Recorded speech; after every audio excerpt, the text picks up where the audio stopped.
Right, we're in front of the JC23 Foundation mural, and I'm going to ask you 23 questions. Hello.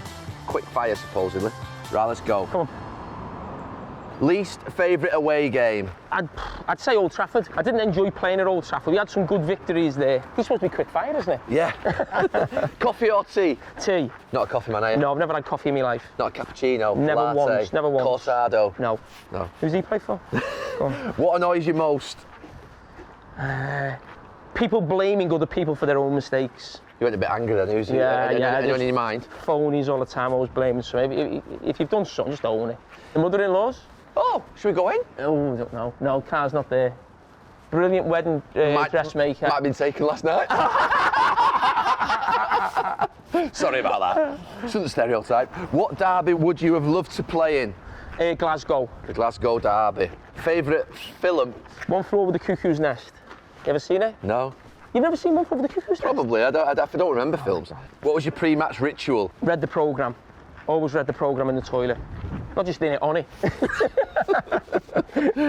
What job would you have done if not for football? Is ducking and diving a job? You're doing that now, aren't you? The worst game you've played? Well, there's been a few. The double own goals? 2 own goals against United.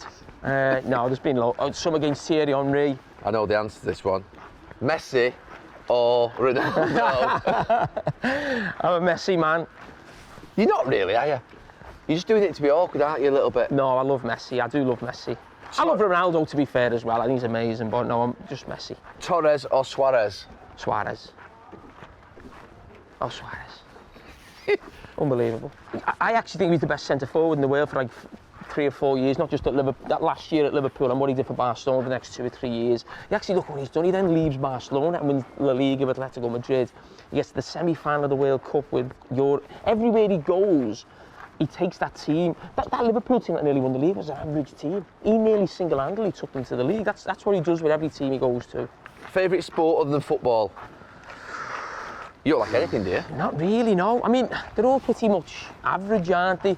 I'd probably say I'd watch the Ashes, but I'd watch the British Lions play rugby, even though I'm not that into rugby. I like big. I don't like golf. Oh, God, I've got no time for golf. Why not? Why golf? It's just no nice golf courses right there. There's in Liverpool though, somewhere. We've got a golf course in Bootle. Is there? Bootle golf course, yeah. I'm gonna walk into it, miles away. Favourite topping on pizza? What's your pizza? A meat feast. Tell us that story in lockdown about pizzas, that when you had to have food at the tables in Liverpool. We were in a pub, you're having a drink, and you could only open as a pub if you had food, couldn't you? So that everyone had plastic pizzas on the table. So if the police come in, everyone just said we're having a pizza and a pint. You know what I mean? So it was like that's sad.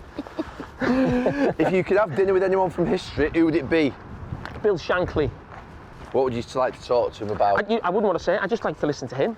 I've got a theory about Scottish managers being amazing. So Ferguson, Matt Busby, Shankly, Jock Stein. I think there's something in the Scottish voice that you like listening to it, and it scares people. There's something about when you speak, you listen. And just Shankly, basically it was an anniversary of 40 years ago, and just watching the videos and the way he spoke and how funny he was, I'd love to have met him and been around him. A song you know word for word? In My Life, the Beatles. There are places I remember all my life, though some have changed, some forever, some for better. So I don't know word for word. Hey, it was a nice little rendition though, nice to go at the top of the show. It'll get you a few hits. Bring you back down to earth. Benitez or Houllier? Ooh, you know what, I can never answer this one. Rafa Benitez was a better football manager, but Houllier was almost a better man manager. So it was almost... You liked him more? Yeah, you liked Houllier more? Yeah, but I played my best football under Benitez, and I played centre-back and I won more. So I'd probably just edge for Benitez because of what we achieved and me personally in terms of playing centre-back and playing in that position, playing my best football. It always feels for me that Benitez for you is like a fatal attraction. That you didn't enjoy some of it, you didn't enjoy the principle of it, but you got the best out of it somehow. Yes. So with Benitez, it's almost like you don't enjoy it, when you say you don't enjoy it, you do enjoy it. We've done amazing things, you did enjoy it. But when you sort of come out of it, you look at it and go, and a lot of things I talk about now on Monday Night Football on Sky, a lot of them have come from him, you know, defensively what you should do, and he's a Capello type figure, or you know, those type of managers where it's just like, I wouldn't say the stick all the time, he'd never shout Benitez, but it was always like, he'd always want more, he'd never say to you, you played well there, or I'll tell you one thing I always, if I was going into management, and a lot of things you think about, well, what would Rafa do here, or how would he set up his team? But I always remember after the World Cup in 2006, I played a few games because you were injured in the tournament, but we got to the FA Cup final. We'd started the season early because we won the Champions League, and it was just, I was shot at the start of the next season. I didn't start the season well, and I was getting a bit of criticism, and rightly so. And I just needed Rafa to just go, you've been amazing for like 3 years for me, don't worry about it, you'll be all right in a couple of weeks. And it was still like, you should have done that, you should have done that. I'm a bit like, I know I should have done, but I'm fucked. You know what I mean? I'm like, I just need you to tell, and that was just, I would say just little situations like that. Empathy, compassion. Yeah, a little bit, yeah. Best Premier League player of all time? Thierry Henry. Twitter or Instagram? Instagram's a much nicer place, but I find Twitter a much funnier place. So I'm going to go, I don't mind the hardcore... The darkness of Twitter. Yeah, I'm Twitter all day. You can't be in brutal and say Instagram. No. Last minute penalty, who do you want on it? Stevie Gerrard. Your favourite goal you've ever seen? The first one that's just come to my mind is Pele, 1970 World Cup final. It comes to Pele, and Pele rolls it to Carlos Alberto, and as he comes onto it, just lifts up and he just, and the World Cup's won. Yeah. So it wasn't Pele? No, but he's the assist. What's the best piece of advice you've ever received? Best piece of advice? In terms of punditry, came from Brian Barwick, and I always think about it now. So he was involved with his ITV, BBC, but his thing, he was Alan Hansen's guy, if you like. And he just said to me, because he's a big Liverpool fan, and he said, good luck with Sky and whatever. He said, you don't have to hit a six off every ball.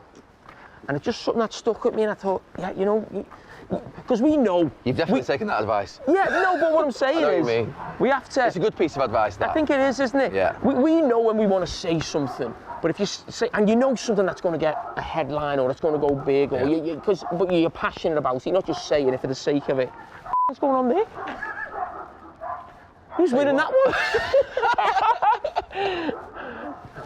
and that's something that's always stuck with me. And I always remember Scott at Sky. I'd been on Monday Night Football a couple of times, and I'd been quite strong in a couple of things and critical. And the next show would come on, he went, no matter what you do tonight, you've got to be positive. You can't like go, he said, you end up, and he named 2 or 3 people, I'm not going to name who they are, but you end up becoming like them. Yeah. So tonight is just a positive. You don't want being negative about someone. I thought it was good advice. Who's the funniest player in the change room that you've played with? Craig Bellamy. Is he? Yeah, he's very, very funny. Is he? Yeah. Go on. No, it's just the things he would say to people, I couldn't believe. And some people may say it's too much. Now, sometimes it was too much, but me and him had a really good relationship because, you know, very early on, you know, Craig Bellamy comes in and people have these ideas of what people are like, whether it's Craig Bellamy, Joey Barton, all these different people in football. So, okay, Craig Bellamy comes in. I found him hilarious. He was a brilliant trainer. He loved his football. Now and again, you needed to go, whoa, or put him in his place. I want to say put him in his place, but almost go. I could imagine if he got carried. Yeah, but I can imagine if he got carried away, he could be a problem at a club. But at Liverpool, it was always just that nice balance where he was very cut and very sharp. Probably a bit like Roy. People wouldn't imagine Roy Keane to be funny. I think Roy Keane is very funny. Yeah. You know, he makes me laugh. And Craig Bellamy was probably something similar. The first football kit you wore, and whose name did it have on the back? That would have been Everton's 84-85 shirt was the one I first had, and that would have had Graham Sharp on the back. You didn't have shirt numbers then, but it was always a big thing as a kid to try and somehow get your mum to put a number on or whatever, so number 9, Graham Sharp. And the big one, Phil or Gary? It's got to be Gary, hasn't it? It's got to be Gary. Right. Why use such different characters? That's what it feels to me. Yeah, we are different characters. We're very different. No, was that evident when you were kids? Yeah, I think so. Yeah, we're different.